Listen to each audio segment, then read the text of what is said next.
Well, hello again, everyone, and welcome to the next in our series of webcasts that we're bringing you from Travel Weekly as part of our roadmap to recovery from this pandemic. And all through this COVID crisis, we've been bringing you the biggest names in the travel industry.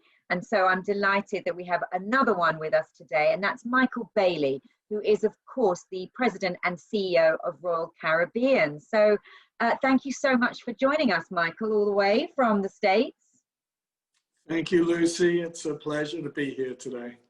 All right. Well, I know it's been an incredibly tough time. I mean, you joined Royal Caribbean back in the 1980s, and I'm sure you'll say this is the toughest period you've been through. But I don't want to labor on all the sort of the last few months. We really now want to look forward, because I know that's what you're planning for. And obviously, the most recent news that we've heard from you guys is around your Healthy Sail panel. The findings of that, I think 74 different protocols. You've worked really, really hard on this. So I wonder if you could just bring us up to speed on what that means for the restart when it comes for Royal Caribbean. Thank you, Lucy. Yeah, it certainly has been well, for everybody in travel, a unique and really daunting time. And I think, we've all been through this journey so far, and it's been, for me in my 40-year career, it's been the most challenging, the most devastating, and by far a very difficult period. I think how we view this is really, it's a little bit like running a marathon. You've got to recognize that you need patience and stamina to get through it. We know that we have a fundamentally wonderful vacation proposition. We know we have millions upon millions of happy guests and who want us to return. And I think we're just all waiting for the right time. We did form a panel a few months ago now with literally the top experts in their field internationally, but really with a US centricity, being led by former Governor Levitt, who was also the former head of Health and Human Services. And in that panel, we have former heads of the CDC and specialists in virus and transmission and engineering. And that team worked for months on preparing what is a huge, really robust body of work that sensibly speaks about returning to service and ensuring that we're protecting our guest crew and the destinations that we visit. And from what we understand, that document was submitted, I'm going to say about a week ago. The response has been very favorable. This is a group of people who really are top experts in their field and would not compromise people's safety in any possible way. So we're very encouraged by the work, and that panel recommendation is fundamentally the protocols that Royal Caribbean have created for a phased-in return to service. And I think we very much see this as a phased-in return. We don't see this as a light switch. I believe this is the same for nearly every business within travel. We're not going to see suddenly a switch and everything's back to where it was in 2019. We're going to have to rebuild, I think, as a company, as an industry, and I think overall for travel, there's a lot of rebuilding that has to take place. The key really is the trust that our customers have and our trade partners, the trust and the relationship that we have. And I think we're on a journey together, and our hope is that we will begin phased in operations as soon as we're given a green light. And over time, as therapeutics improve, as vaccine becomes available, as COVID moves behind us, then we'll start to see over time the protocols dropping away and everything returning to some kind of normal that I think we all so desperately want. The one comment I would make is that it really does feel as though our customers have decided that summer 21, they're going big. I think I feel the same way. I don't know about you, but I had a crappy summer 20. Yeah, I think everyone did. I mean, there was no summer 20. And when this is over, I'm going to have a mammoth summer 21 vacation. I mean, I'm going big. And I think will it be on one of your ships? That's the question. I will be, when we get the various approvals to phase in and we'll, probably start with some test cruises to test all our protocols. I will be sailing on board the ship. So I'm hoping it's not too far away. All right. I want to come back to then those test cruises, but just before we move on, you talk about getting these approvals, and obviously we've seen it getting a bit political in many ways, because there was a story in the Miami Herald this morning, I think, that around how the no sail order might be extended to February, but actually that was overruled. There was some protests in Miami, and I wonder, I think it's now till October the 31st, isn't it? But I mean, had it been till February, that would have been bad news for the cruise industry. And I wonder whether you think the election that's looming, we obviously just seen the showdown between Biden and Trump, but will that election have a bearing on the restart of cruise in the States? It's very tempting to think that's the case. And we've had those comments that this could be political, but I think at the end of the day, there's a real focus on public health and protecting people. And I'm sure there's always some political back and forth in any industry's situation, but I find it hard to believe that that's going to sway the outcome. I think, our focus is really about returning in a very healthy way and protecting people. I think that's absolutely the CDC's focus. I know the panel is completely focused on that. So, there's a lot of commentary, a lot of opinions. I think our position is patience, professionalism, really producing gold standard protocols and guidance, and working with everybody so we get to a comfortable place where we can phase in operations. Okay. All right. Well, look, talk to us about these test cruises then. Where do you think they will take place, and when do you think you'll be able to get those up and running? I mean, other cruise lines have talked about hoping to be back sailing by Thanksgiving, certainly for the Christmas holidays. I know it won't be a light switch, it won't be the whole program, but do you think you'll have something back by then? I really don't know. I know. It's like looking into a crystal ball, and you've got to be careful that you don't overlay your hope and aspirations over something that you don't have control over. So I hope so. And I think our planning is that it would start with one of our products that traditionally has operated shorter cruises, and with the approval of the Bahamian government, we would operate to Perfect Day, because it's a very controlled environment and we can ensure all of the protocols are followed, etc. So I think it's going to be, it'll be a product for Royal that's a shorter product, that's a drive-to product that we've operated 1 million times, and that we're extremely familiar with all of the operational perspectives. And presumably you have complete control. It's your destination. It's not the complications that you've got around, ensuring that all the protocols you're following are matched with the destination that you're going to. Exactly. Okay. All right. And so then talking around, I mean, you say it's that's very much a product for Americans who can drive to the departure point and off they go to the Caribbean. But what about sort of restarting operations? I know, clearly we're quite interested in Europe. You've made some deployment announces, changes there, and you've announced some quite exciting hardware in Europe.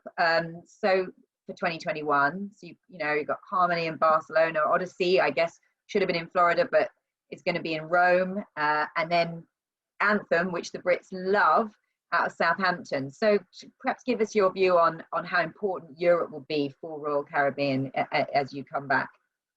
Well, you know, we all know Europe in the summer is incredibly desirable. It's the place to be, both for Europeans and for Americans and from people all over the world. So we think that's not changing. There may be changes, of course, because at the moment there's a patchwork of restrictions, guidance, limitations, quarantines all over the world and all over Europe. But as we look into summer 21, we're kind of hopeful and optimistic that a lot of this will have stabilized and we'll be in a totally different place as it relates to the COVID challenge. And I think, to my earlier point, we believe there's a huge pent-up demand coming for travel globally. And we think Europe is, and will always be a super popular destination. And when this stuff gets behind us, I think we're going to see a huge increase in travel. When you say your customers are going big, I mean, I know you say there's pent-up demand, but some of them must already be booking. I mean, what are your actual bookings like? I mean, are people telling you they're keen, or are they showing you by actually putting down a booking?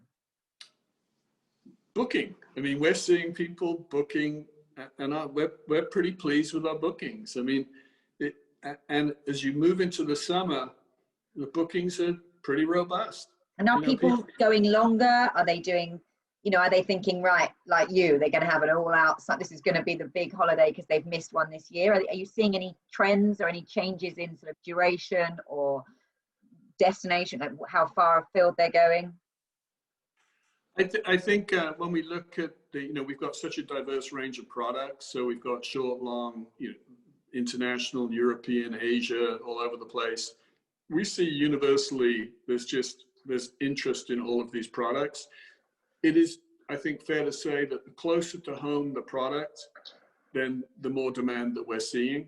So I think there's still sensitivity over the logistics of travel that we feel will drop away over time. But overall, we see that people are saying, I think the summer is going to be good to go. And is that even the case with Brits?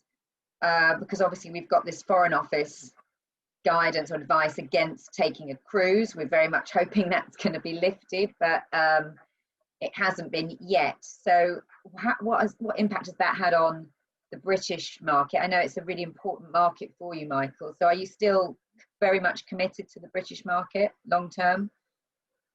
We've been committed to the British market for decades. Nothing's going to change. We see it as a critical market for Royal Caribbean. We like everybody, we're hopeful this terrible thing is going to end at some point. We're optimistic that people are going to travel. We're getting bookings in the UK market for our products in the summer. We feel pretty hopeful that the summer is going to be a good summer for all of us, everybody in travel. Okay, and then you've made some changes though to the sailing, so like Anthem doing some Norwegian fjords as well as the Med. But why have you done that? Is that due to there are certain ports that you don't feel confident are meeting sort of the benchmark that you need them to meet? I mean, have you had to really literally go destination by destination, or is it by country? Because I guess everyone in this is doing something different, aren't they? So how have you handled that? Yeah, it's not related to how we view ports or destinations. I think what we've seen in our relationship with ports and destinations is there's an incredible desire to work together to make this work. So universally, that's been, I would think, it's been cooperation and collaboration all over the world. It's been quite unique and really positive. We changed a few of the ships, and we altered some itineraries. It's a little bit like there's been so many changes. You know, when you look at the travel landscape in 19, and then as we moved into 20, we kind of had this, everybody had this vision of how 20 was going to be. And then, wow, all of this happened. And then and all over the world, all over Europe, things have changed, including our competitors, you know, where ships have been deployed, changes in other products. So I think what we've tried to do is find the right harmony of how we see demand coming in for products in summer 21. So a lot of it's tweaking and changing to really optimize what we see with demand that's currently coming in. So we've got some shorter cruises in Europe, and we think that's going to be popular for the drive to European market, and then, you know, and so forth. But as you say, we've got Anthem coming into the UK, we've got Harmony, you know, we've got Spectrum in Rome. I mean, Spectrum is phenomenal. So we've got great products, and we've tweaked as best we can to try to optimize the summer.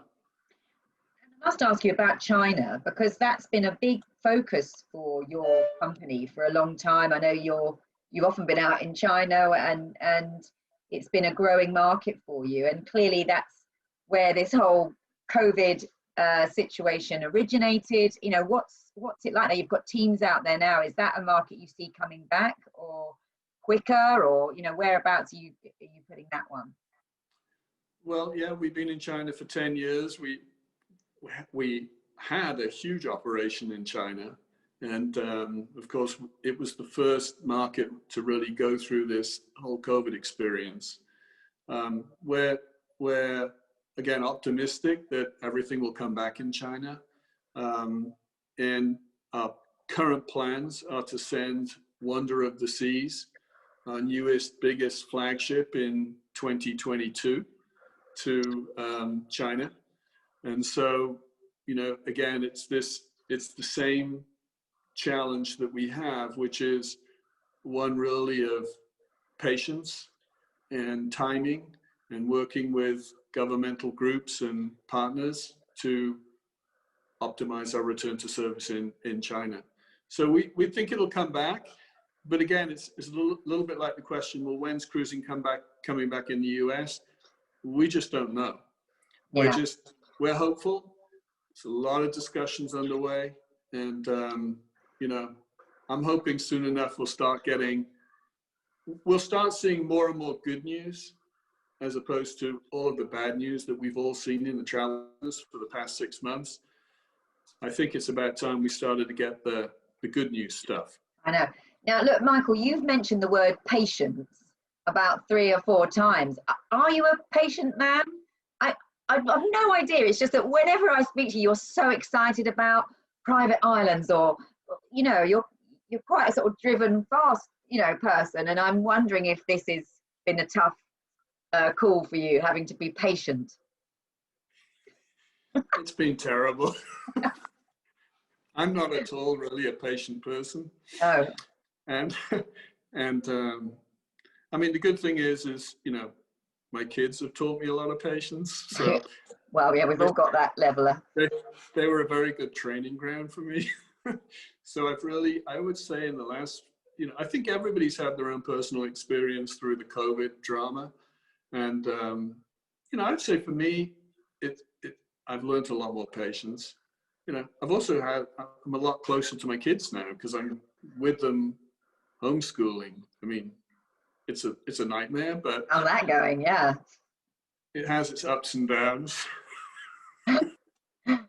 Well, I guess when it's out of our control, we kind of have had to be patient. Right. But I know that you had lots of plans for more private islands, and, you know, I think last time you and I spoke, we were talking about getting a journalist out to Perfect Day. We haven't even come out and reported on that yet. It's there, and yet, you know, we haven't even been to see it yet. So that must be difficult. You really do need to come out and see Perfect Day. It is. I think I'd like to have been locked down in Perfect Day, actually. Yeah, I wouldn't mind being locked down in Perfect Day. That's a good idea. Well, you need to come out. You've got an open invitation. As soon as we can get you out there, it's going to blow your mind. I mean, you really do need to come and look at it. I will. And the plans then for more private islands like that, are they still on track, or are you sort of scaling that back a bit now? Yeah, from a strategic perspective, we are going to continue forward with that strategy.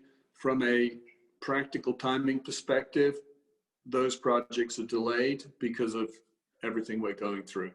So as a company, obviously we've taken on a lot more debt to manage our operating expenses during the period.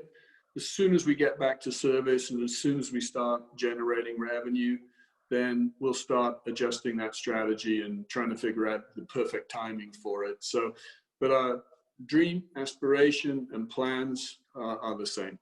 Okay, and is that the same for new tonnage as well? Because I know you've got ships on order. I know the shipyards haven't been open, so that things are now changed in terms of timescales. But are you still planning to keep adding to your fleet? And you know, lots of other lines have been announcing getting rid of their older tonnage to sort of keep capacity at a manageable level. Where are you with all of that?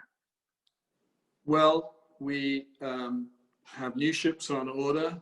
We have the new Icon class coming. We've got more Oasis class coming.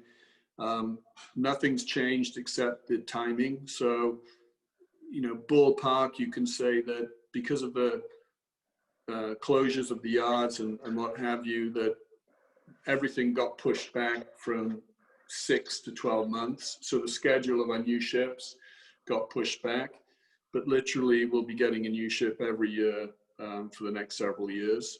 And that's planned. I mean, we're moving forward. We do see this as a marathon. We do see this as a terribly disruptive, difficult period.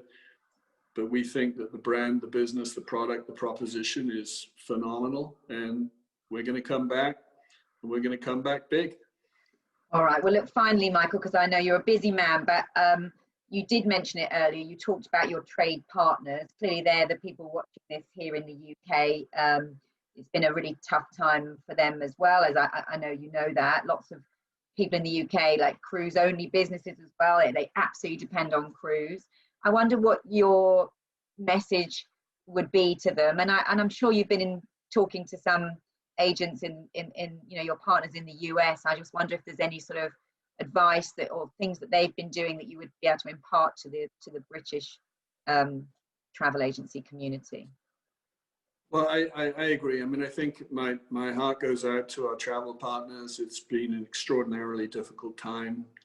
We've had multiple discussions with our partners, and it's a really, for everybody in travel, it's extremely difficult. I think what we're seeing is everybody having to adapt to this tough new reality for a period of time. My hope, as I'm sure their hope, is that we're going to come out of this. I think all of us have to reinvent ourselves to a certain degree. All of us have to change our plans. All of us have to adapt to this reality. And I think it's a sea of challenges that we all face, particularly our travel partners. And if you've got a passion for what you do, you're going to come through it. And you'll come through it wiser and more experienced, and we'll all be back at some point. And I hope for you and for us that we will prosper and that people will start traveling like crazy in summer 21. Go big. That's what we all want to do. Go big.